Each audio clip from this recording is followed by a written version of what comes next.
Hey folks, this is JR with DIY Prepper. Welcome to the channel. A couple years ago, my family and I lived through the 2021 Texas ice storm, and even though we fared a lot better than some other people in the state, it was a big wake-up call for me regarding some of my preps.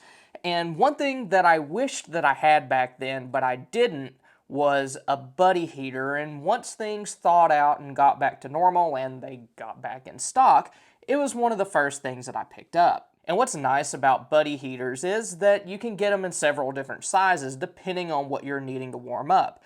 Heaters like this one are nice for heating up small rooms or other things like maybe hunting blinds or ice fishing shacks. Then bigger ones work well for heating larger areas like your living room. Buddy heaters are also safer to use than some other portable or backup heating options. All their models have tip over and low oxygen safety shutoffs to prevent fires and carbon monoxide poisoning, and they also run on a common and stable fuel source, propane. In here I have two buddy heaters, the portable buddy and the buddy flex. The first buddy heater that we're going to take a look at today is the portable buddy, and this is the one that I ordered right after the 2021 Texas ice storm. This one is a good choice if you're trying to heat up a small room like maybe your bedroom. You could have everybody huddled in there, or if you want to take it on like a hunting or camping trip. It's going to be small enough that you can fit it down in like your floorboard or in your trunk, take it wherever you need to go. Of course, don't transport it while it's on, obviously. But one thing I've used it for is to heat up my workshop whenever I film in there during the winter months. It'll heat up that little room very quickly and make it pretty comfortable, but it can also heat up a room up to 225 square feet. The portable buddy has two settings, 4,000 BTUs and 9,000 BTUs, and it can run on either 1 pound propane bottles or full-size cylinders. If you're using a 1 pound bottle, you can expect to get around 3 hours of runtime on high and around 6 hours on low. But when it comes to using 20-pound cylinders, how long it'll last will depend on how you got your propane. Tanks that you get from an exchange probably won't be filled up all the way, so they won't last as long as if you purchase your own tanks and have them filled up at an actual propane dealer. However, a good estimate for if you have this hooked up to a propane tank is around 90 hours on low and 40 hours on high. The portable buddy has a piezo igniter, and you'll use this knob to control that along with adjust settings and also turn the heater off. Now, to turn on your portable buddy heater, first thing you need to do is press this knob down a little bit and rotate it to pilot. You can start to hear the gas start going through the heater. You want to keep this there for around 30 seconds to make sure that you have plenty of fuel going to where your pilot light is.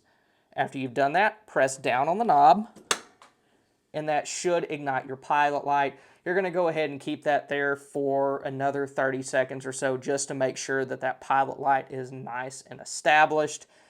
Then, once you've done that, lift up a little bit on your knob and then move it over to low, and the heater should start to ignite that ceramic plate on the front.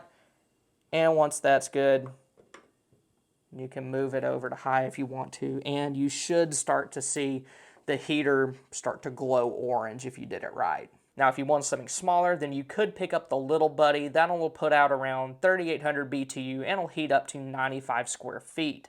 Next, we're going to take a look at the newest buddy heater, the Buddy Flex, and this is the one that Scheels sent me. This is a complete redesign of the heater, and it has several new features and upgrades. One of the biggest upgrades is that the pilot light is hidden by a windshield, and that's going to help prevent it from getting blown out in windy conditions, because one issue with previous buddy heaters is that that pilot light's exposed and there were problems with it getting blown out. The igniter itself is electric and is powered by one AAA battery rather than a piezo lighter. The Buddy Flex also has a 180-degree omnidirectional mesh burner. This allows it to radiate heat out of its sides more effectively, and the mesh holds up to wind better than the ceramic plates found on the other models. Putting out heat in 180 degrees means that more people can fit around this at once if they need to warm up, but that also means that you have to be more careful what you put beside the heater, since heat's going to be radiating out more this way than it would with one of the older models.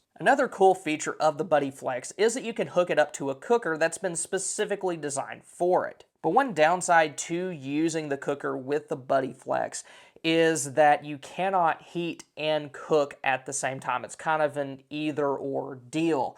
Now, I think it's a really good option if you're somebody who's trying to save space, because I mean, you can hook the cooker onto the bottom of here and you just have one thing to store. It's also good if you're somebody who's starting out and you want something that'll take care of your heating and your cooking needs all at once, although you will need to purchase the cooker separately unless you get it as part of a bundle. Then there's a space on the side of the heater that you can store different accessories. It's a good place to keep things like spare batteries for your igniter or other things like short hoses. The Buddy Flex also has a variable heat adjustment rather than 2 or 3 fixed settings. You can use this knob to set it anywhere between 8,000 and 11,000 BTU. So between the portable Buddy that we talked about a minute ago and the big Buddy that we're about to talk about, this is sort of an intermediate option when it comes to heating output. The Flex has a swivel regulator on the back of the unit where you can install a 1-pound propane bottle or an adapter hose. When using a 1-pound propane bottle, you'll get around 2 hours on high and around 3.5 hours on low. To start the Buddy Flex, the process is actually very similar to what you did to start a portable Buddy heater. You're going to start by pressing down this knob and moving it to the ignition and pilot location. You're going to keep that there for around 30 seconds, and once again, that's allowing the fuel to go from the bottle to where the pilot light ignites. After you've done that, you're going to press this button here, which is the electric ignition. And that is the main difference between this and the previous heaters as far as starting it goes. You're going to let that pilot light stay lit for probably around 30 seconds again, just to make sure it's established. Then you are going to move the knob.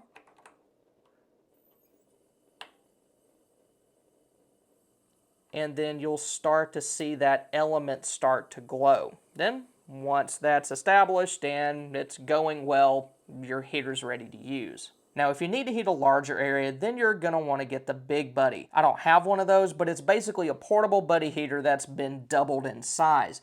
It has 3 settings of 4,000, 9,000, and 18,000 BTU, and can heat up a room 450 square feet. It can also accept 2 1-pound propane bottles rather than 1, and it has a quick release valve on the side to make attaching a 20-pound cylinder a little bit easier. When it comes to runtime, it can go 3 hours on high and 12 hours on low, and if you have it attached to a 20-pound cylinder, then it can go 20 hours on high and 90 hours on low. Just like the portable Buddy heater, it has a piezo igniter and a knob at the top for adjusting the different settings. But one of the most important considerations when using propane space heaters like these is safety. I strongly recommend having a battery-operated carbon monoxide detector nearby anytime that you're using heaters like these or anything else that produces an open flame. And even though these are considered safe for indoor use, you still want to have adequate ventilation. Also, be sure that you keep any flammable materials far away from these, and also know which areas of your heaters get the hottest. For the portable Buddy and the Big Buddy heater, the danger zones are going to be right in front of the heater and above the heater. It will give a little bit of heat off at the sides, but with the Flex Buddy, you have to be very careful of that,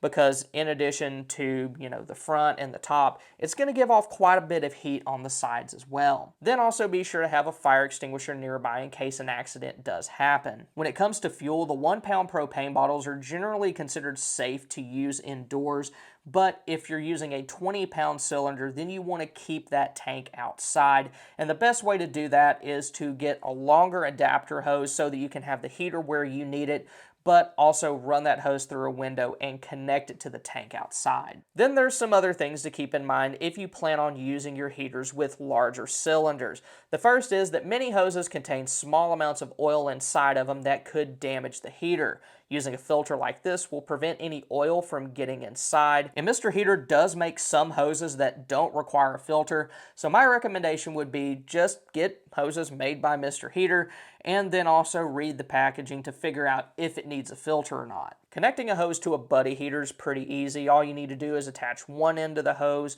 to your heater the same way that you would a propane bottle, and then attach the other end to your propane tank. If you have a Big Buddy with a quick connect valve, then you can use that to connect the hose to your heater. Then open the valve on your propane tank as slowly as possible. If you do it too fast, then you'll have a hard time keeping the heater lit. I had this issue the first time that I tried to connect a larger hose to my buddy heater, and it seems like a lot of other people have had that issue as well. So just turn it on nice and slow, but once you've done that, then you can use the heater as you normally would. But if a winter storm is heading your way, you're probably going to need more than just a good heater. So if you want to see how to stay warm during a cold weather power outage, then click here. Or if you want to see things that you should do if you know a winter storm is heading your way, then click here. Thank y'all for stopping by. Y'all have a good one.